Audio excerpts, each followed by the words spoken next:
Alhamdulillah nahmaduhu wa nasta'inuhu wa nastaghfiruh wa na'udzu billahi min syururi anfusina min sayyiati a'malina.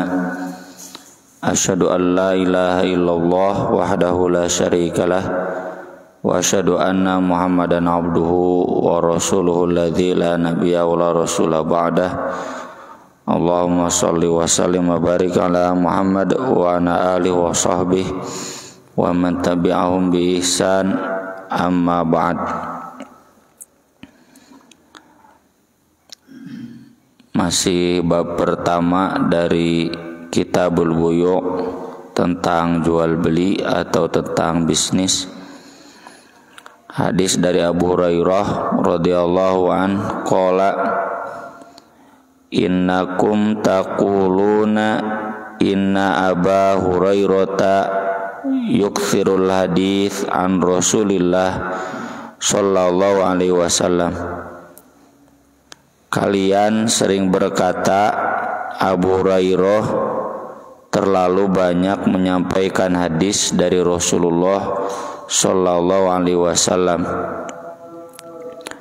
Wa taquluna, dan kalian sering membandingkan ma balul muhajirina wal ansor la yuhadditsuna an Rasulillah sallallahu alaihi wasallam.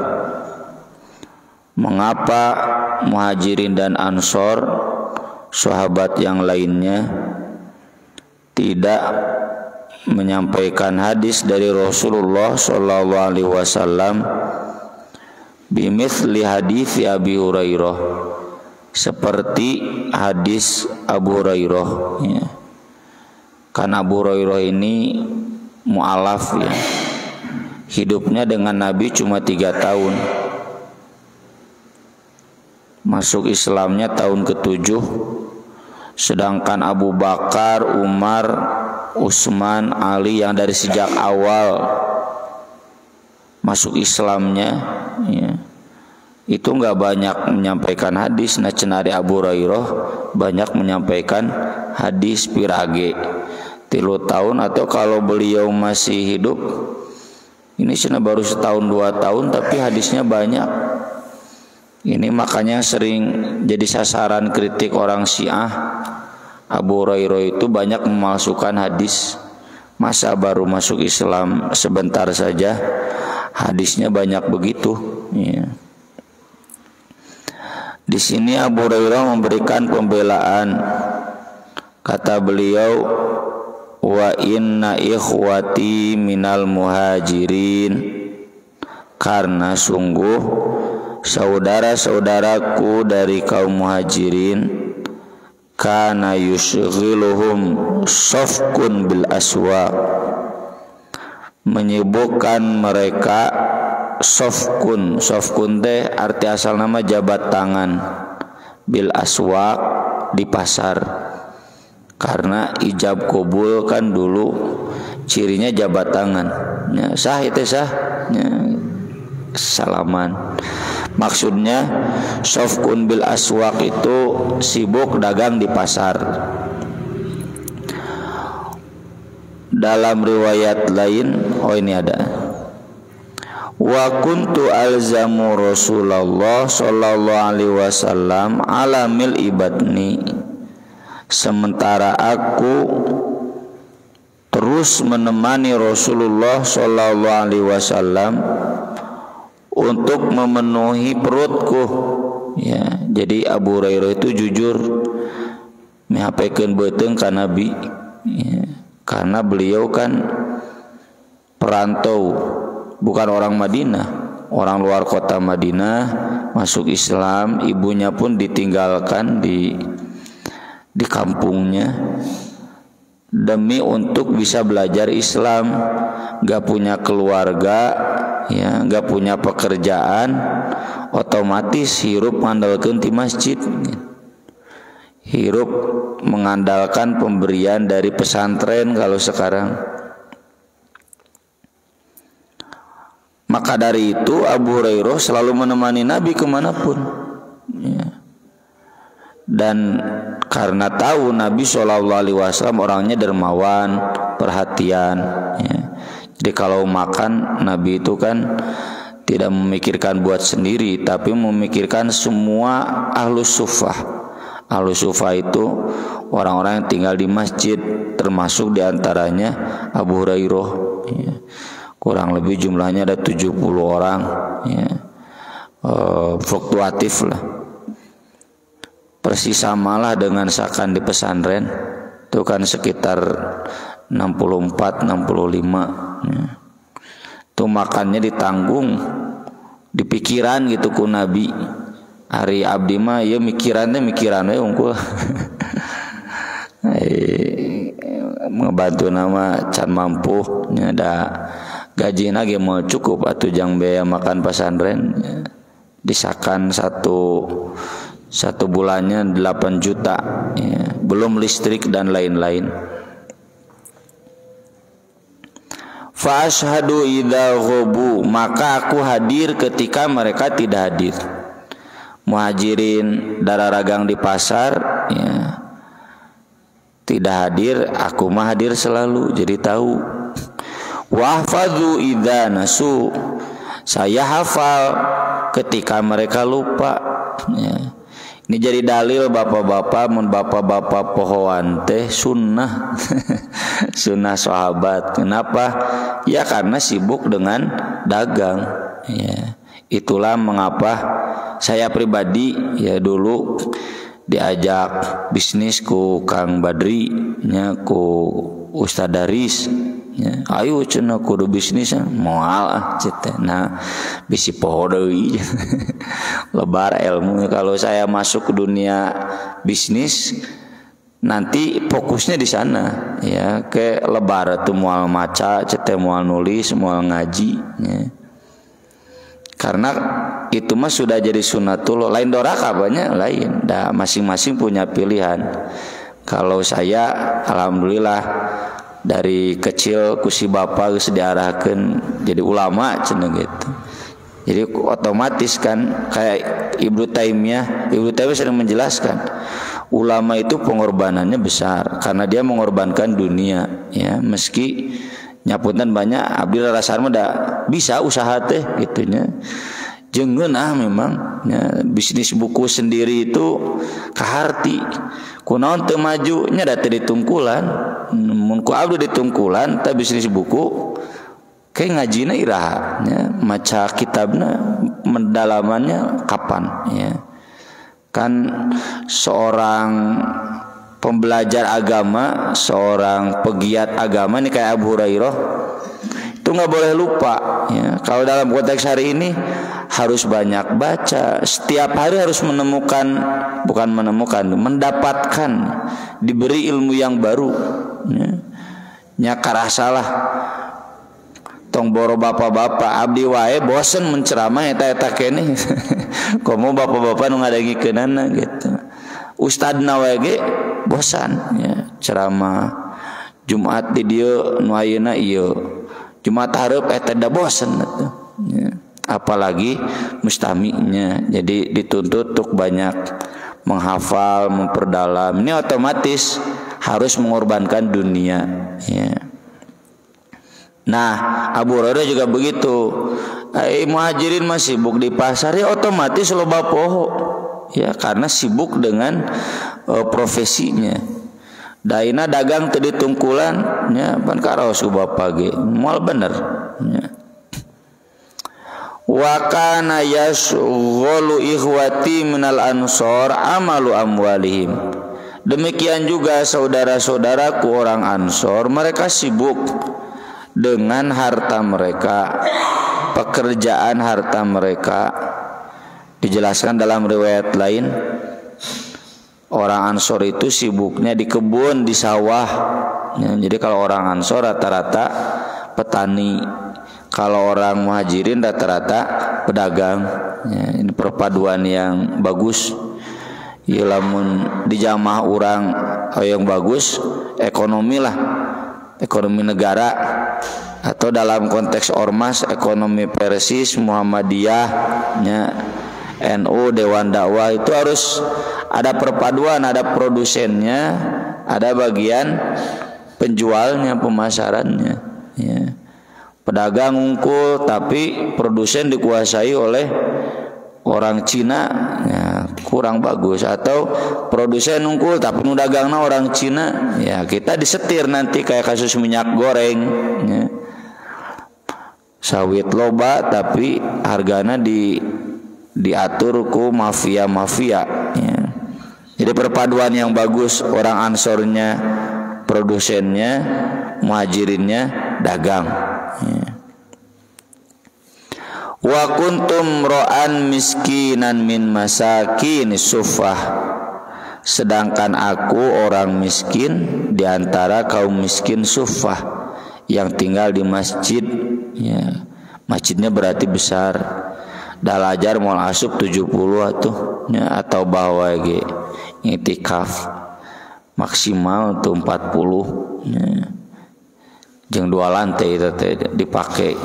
Jadi masjid Nabi cukup gede sampai 70 orang tuh bisa tinggal di masjid. Aihina yansauna, aku faham, aku ingat ketika mereka lupa. Jadi kenapa orang Ansor tidak banyak meriwayatkan hadisnya dalam bab pohona? Mereka juga sibuk dengan usaha mereka di kebun, ya, petani. Wa qad qala Rasulullah sallallahu alaihi wasallam fi haditsin yuhadditsu. Rasulullah sallallahu alaihi wasallam pernah bersabda dalam satu hadis yang beliau sampaikan, innahu lan yabsutu ahadun thawbahu, sungguh tidak ada seorang pun yang membukakan sarungnya, gamisnya, hatta aqdiya maqalati hadhihi, sehingga aku selesai bicara sekarang, thumma yajma'a ilaihi thawbahu, kemudian gamisnya, sarungnya itu dia pakai lagi, illa wa'a ma aqulu, kecuali dia akan selalu ingat apa yang aku katakan. Fabasattu namiratan alayya, maka aku pun membukakan kain yang aku miliki, sarungnya atau sorban, bukakeun ku Abu Hurairah ketika ngaji itu. Hatta idza qada Rasulullah sallallahu alaihi wasallam maqalatahu, hingga ketika Rasulullah sallallahu alaihi wasallam selesai ceramahnya, jama'tuha ila sadri, aku kemudian melipatnya, menyentuhkannya ke dadaku. Fama nasitu min maqalati Rasulillah sallallahu alaihi wasallam tilka min syai'in, maka sejak saat itu aku tidak pernah lagi lupa sabda Rasulullah sallallahu alaihi wasallam sedikit pun, ya. Tapi ieu mah da mujizat, ya. Ansor ana ceramah amparkeun kain di dieu, lipatkeun deui kana dada, insyaallah moal hafal. Ieu mah mujizat Nabi sallallahu alaihi wasallam, ya. Kalau kita nya urang menghafalkeun we wayahna. Nah itu, jadi kenapa Abu Hurairah tidak pernah lupa? Sok pada bapak-bapak ge ngaji jeung abdi kan di dia 10 tahunna leuwih merenya di tahun sabaraha. Geus sabaraha ribu hadis nya lamun teu poho. Abdi lagi nyepikeun hadis, ya kalau detail perkatanya lupa. Tapi kalau kontennya insyaallah enggak lupa. Nah Abu Hurairah mah bedana teh apa yang Nabi sampaikan.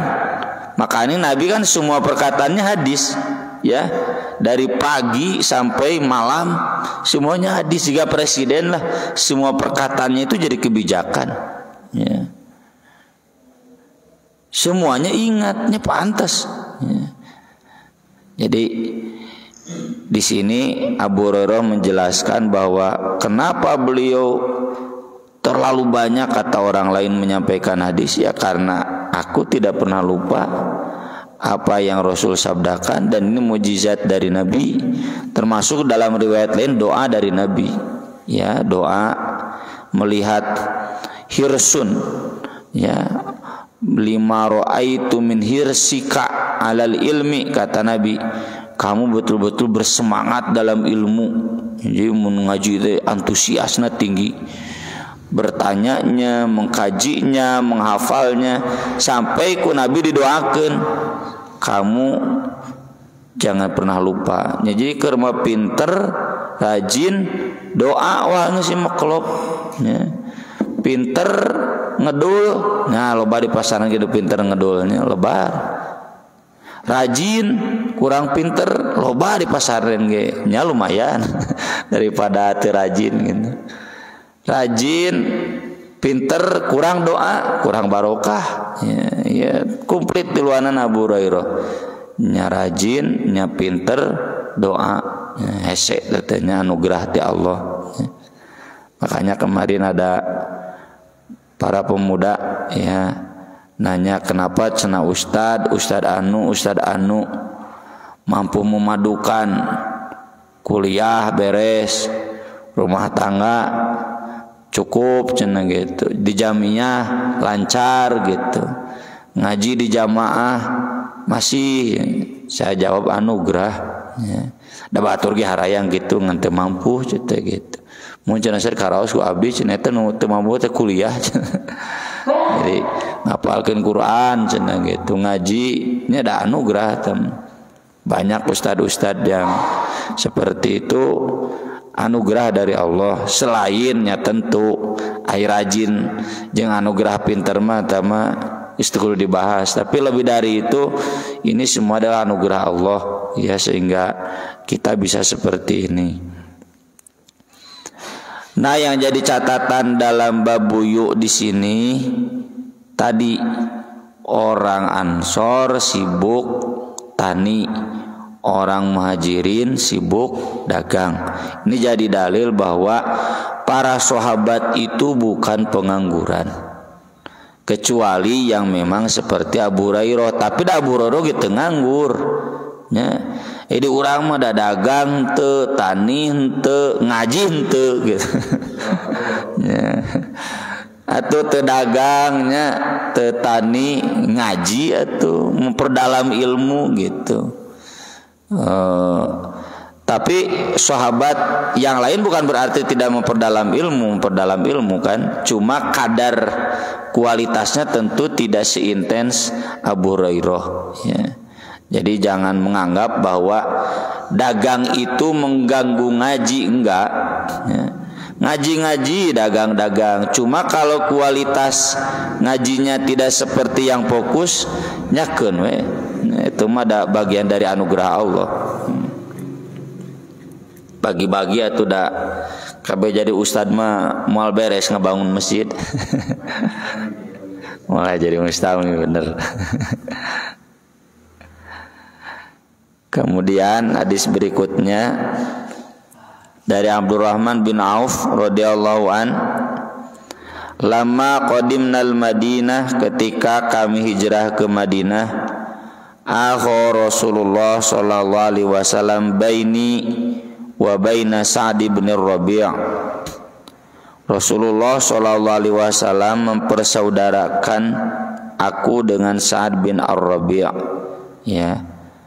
Kan muakhot ya. Jadi muhajirin yang baru datang ke Madinah, nggak punya rumah, nggak punya pekerjaan, itu ditanggung oleh Ansor seorang satu, ya, sesuai hadis Nabi yang sering kita bahas.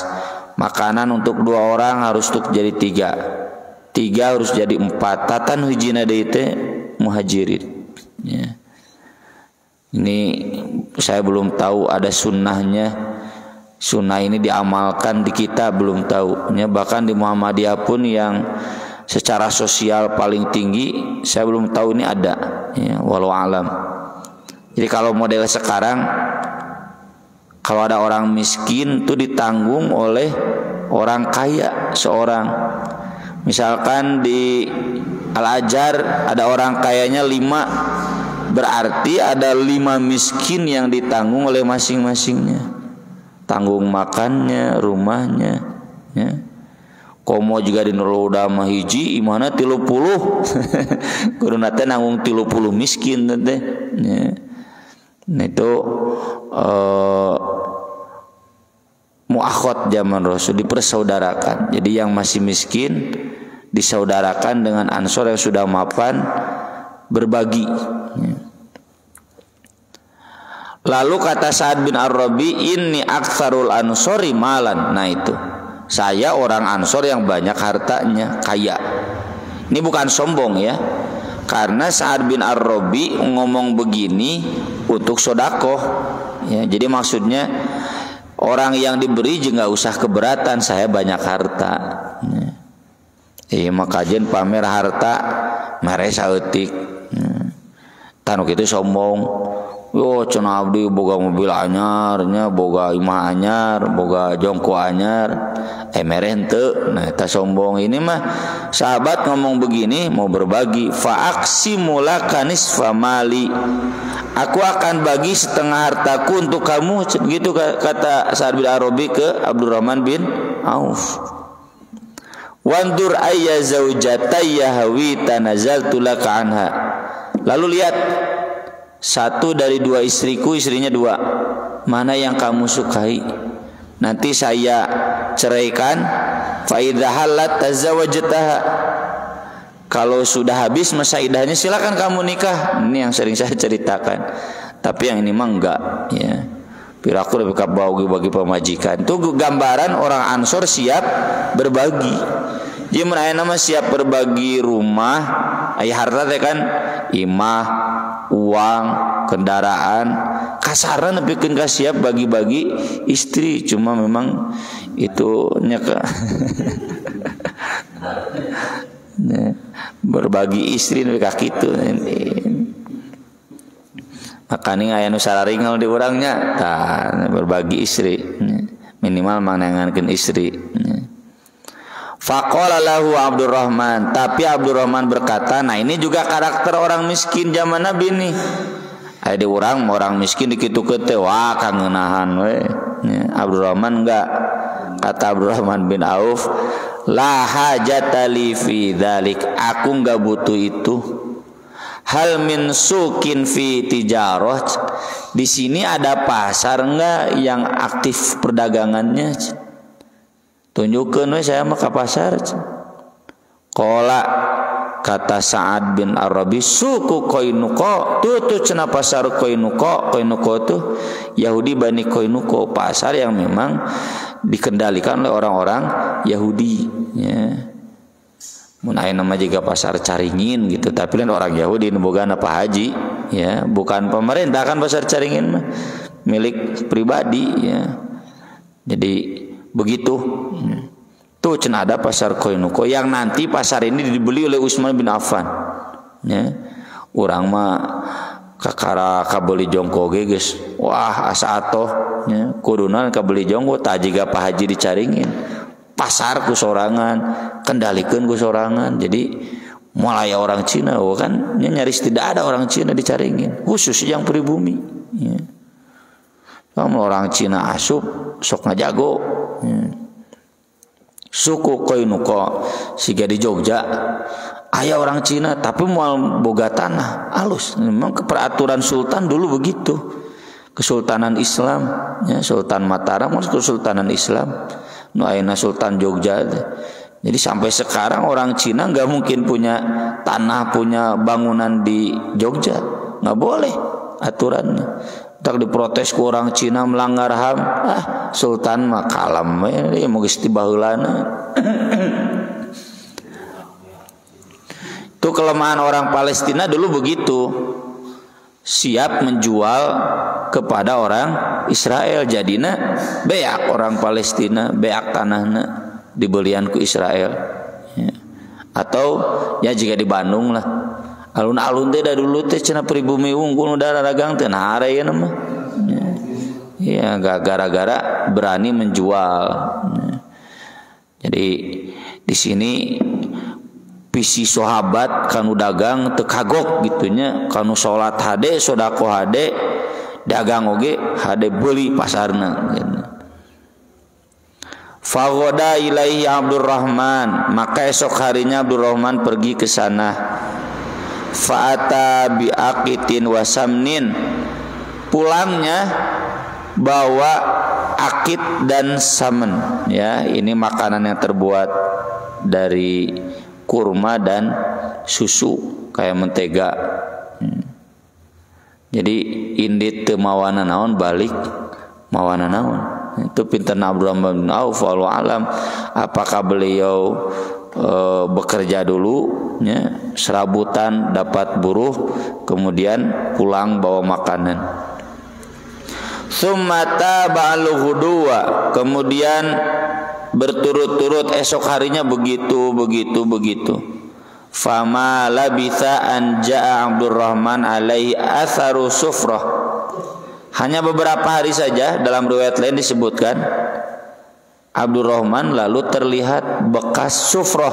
Sufroh itu mun aya nama make up ya, kekuning-kuningan za'faron, dandanan menikah. Sok nu panganten kan beda we aya urut panganten. Nah begitu, itu sufroh.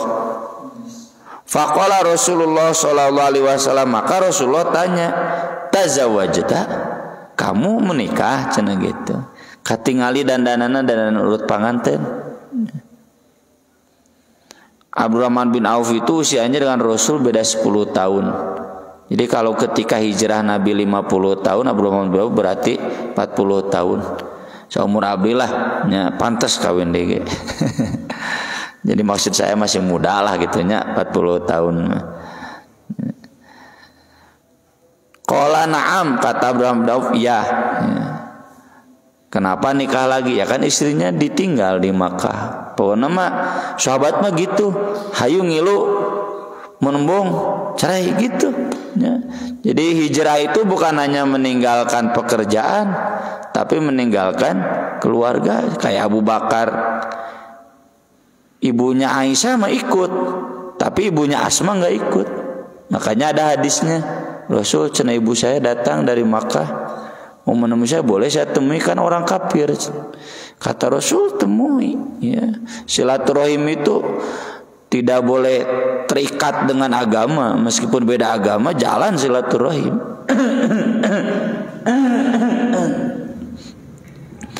Anu ulah teh ari silaturahim ke orang kafir jalan, ai ke sesama muslim teu gitu.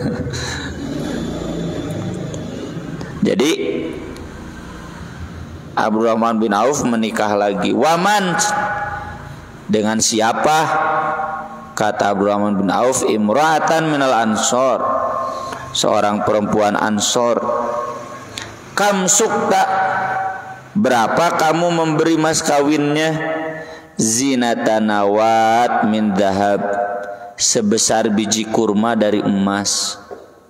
Atau nawat itu kata para ulama seukuran 5 dirham. 5 dirham teh setengah dinar. Setengah dinar teh berarti 2 gram. Kan sadinar 4 gram lebih. Berarti setengah dinar teh 2 gram. 2 gram teh ya 2 juta lah. Tuh nya karge saminggu geus boga duit 2 juta jang mas kawin. Acan yang hajatna, pasti hajat. 2 minggu itu cek, urang mah sabulan ge hese. Faqala lahu Nabi sallallahu alaihi wasallam, lalu Nabi sallallahu alaihi wasallam bersabda kepada beliau, aulim walau bisyatin, walimahlah kamu meskipun dengan seekor kambing. Tuh domba sabaraha ayeuna? 3 juta. Kan harga domba di zaman Nabi 1 dinar. 1 dinar kan 4 gram, ya kurang lebih 3,5 juta. Sarapa sama. Jadi enggak mahal tuh 1 saham. Tiba lagi ada sakitu. Ngan baheula lama gitu rupiah emas teh gitu. Jadi harga emas itu standar. Ya. Dulu Nabi beli domba 1 itu 1 dinar. Akhirnya sama. Domba kurang lebih 3,5 juta, 1 saham 3,5 juta, 1 dinar itu. Jadi mas kawinna ada buat dombanya juga ada. Itu hasil dari dagang atau bekerja di pasar beberapa hari saja. Nah, di sini gambaran ideal orang kaya zaman Nabi dan orang miskin zaman Nabi. Nu kayana surti, nu miskinna surti. Ya nu lieur teh nu beunghar teu surti, nu miskinna oge teu surti. Geus dibere teh kangeunahan sugan ngaca diri kumaha nya lempeng we atuh minimal tanagana ka Allah dah henteu ya. Penyakit miskin di urang. Nu beungharna teu ngarti, nu miskinna teu ngarti. Jadi nu stres ketua jamaah. Yang ketua cabang. Apa istinbat hadis ini? Istinbatnya Nabi respek, menghargai kepada sahabat yang memilih untuk tidak tangan di bawah tapi ingin tangan di atas, carana non dagang ke pasar. Jadi hadis-hadis Nabi yang menyebutkan pasar itu tempat berkumpulnya setan dan tempat yang paling dibenci oleh Allah, sedangkan masjid tempat yang paling dicintai oleh Allah, bukan berarti kudu jadi ahli masjid tidak boleh ke pasar. Fikihnya kata para ulama, mun di pasar ingat dzikir, wadzkurullaha katsira, kan kemarin juga ayatnya. Fa idza qudiyatis shalah fantashiru fil ardi wabtaghu min fadlillah wadzkurullaha katsira. Atuh patong boro-boro di pasar lah. Saya di dunia dosen, di dunia pendidikan, kurang-kurang nama dapat balecing duit, ya. Tu loba godaan setan, ya. Di dunia guru, di dunia ustad, dunia ustad itu dunia amplop gitulah, kudu kasar. Itu tidak kurang-kurang nama, ya. Dudunya unggul, kalau kurang dikir, apalagi di pasar, ya. Nya cenah we cek nu di palalasan, bapak-bapak kan aktivis pasar, pasti lebih tahu gimana brengseknya, ya, orang-orang nu kurang agama nu dararagang di pasar, pemalsuan dan sebagainya, sumber-sumber kelicikan, kedoliman tuh banyaknya di orang-orang pasar, ya. Itu maksud Nabi mah. Jadi jangan, bukan berarti kita jangan ke pasar ngantong kabandang ku setan. Kuatkan zikirnya. Buktinya ini Nabi respect, ya, menghargai, menghormati Abdurrahman bin Auf yang cenah abdi mah ka pasar we. Dan ini jadi dalil, ya, makana kata Ustadz Sodikin dulu zaman beliau masih hidup sering ngasih nasihat, jang mun hayang beunghar ka pasar, kadieu mah kudu siap miskin gitu. Kadieu teh ngaji bareng ngitab, ya. Wah tuh nu ngaranna ngitab teh capek, ya. Capek jeung hese elmuna, hese menang duitna gitu. Kasarna mun hayang beunghar dagang. Pan saya sedikit dulunya pedagang kan, ya. Usaha naon jalan gitu. Tapi ya beliau juga sampai pada satu titik tadi, mun kieu tuluy mau maju-maju ilmu, makanya beliau, ya, tinggalkan dagang. Dan itu sudah diajarkan oleh para ulama dulu. Saya sudah pernah sampaikan di sini di santri tentang adab ilmu. Imam Syafi'i, Imam Malik semuanya. Mun hayang jadi ulama fokuskan ilmu, tinggalkan dagang. Nyalain haram dagang, tapi maksudnya ada mau fokus, ya. Maka dari itu di sini terlihat, ya, bahwa Nabi menghargai. Kalau memang hayang beunghar sok ka pasar, ieu mah hayang beunghar gawe cicing we nya susah tuh, kudu siap dagang, kudu siap usaha, ya. Hadis terakhir dari Ibnu Abbas, beliau menjelaskan kanat uqadun wa majannatun wa dul majaz aswaqun fil jahiliyah. Uqad, majannah, dul majaz ini dulu pasar-pasar di zaman jahiliyah di Makkah, terutama pasar pada musim haji, pasar dadakan gitu loh menaya nama. Falamma kanal Islam faka'annahum ta'athamu fi. ketika Islam masuk datang, seakan-akan para sahabat teh ngarasa dosa kalau ibadah haji bari dagang di pasar. Maka turun ayat, laisa alaikum junahun an tabtaghu fadlam mir rabbikum. Tidak ada dosa bagi kamu mencari rizki dari Rob kamu. Ini kan ayat-ayat haji. Tentunya jangan ketika ihram. Ihram teh dari tanggal 8 sampai tanggal 13 pre teman. Tapi sebelum ihram silakan dagang. Mau bari dagang domba, ada bararutuh domba jang hadiu silakan. Nanti pada tanggal 13 14 usaha deui dagang di silakan. Karena kan seperti kita zaman sekarang, zaman Nabi haji itu nggak bisa datang pulang gitu juga Menteri Agama. Ya.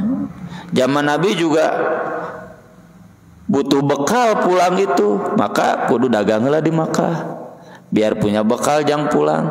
Ya. Maka dari itu mereka awalnya merasa dosa, nih masa kita haji bari dagang cenah gitu. Ternyata kata Nabi tidak dosa. Jadi kalau saya misalkan di pesantren bari jeung dagang ya, atau ustad ngaji bari jeung dagang buku cenah ustad teh jeung dagang buku ya. Nggak apa-apa ya, meskipun saya pribadi mah enggak ya. Ku saramat tajib sok dijuruk bari moal buku rip. Da usah cete ngajina di masjid ya. Urang ngomongkeun buku di masjid sore jeung dagang di masjid. Heeh cenah tah mana mah jeung budak ana senang ngampar di luar. Jika Ustaz Wawan pan cenah ijal ngampar di luar budakna, bagian dagang mau budakna. Lumayan cenah teh. Jadi pemasukan bahkan kadang lebih gede tibatan amplop. Jadi boleh ya. Atau bapak-bapak aktif di jamiah bari bisnis boleh silakan, enggak dosa ya. Itu bagian dari hal-hal yang dibolehkan. Apalagi kalau kita punya tujuan utama ingin bisa bersedekah, ingin bisa berderma, tentu itu jadi niatan yang baik ya. Cukup itu dulu yang bisa kita bahas pada kesempatan pagi ini sebagai pengantar bagaimana kegiatan sahabat dalam dunia dagang ya. Mereka berdagang sebagaimana kita, dan tentu saja satu yang tidak lupa, mereka tidak lupa dari zikir kepada Allah Subhanahu wa taala. Mangga bila yang bade ditaroskeun.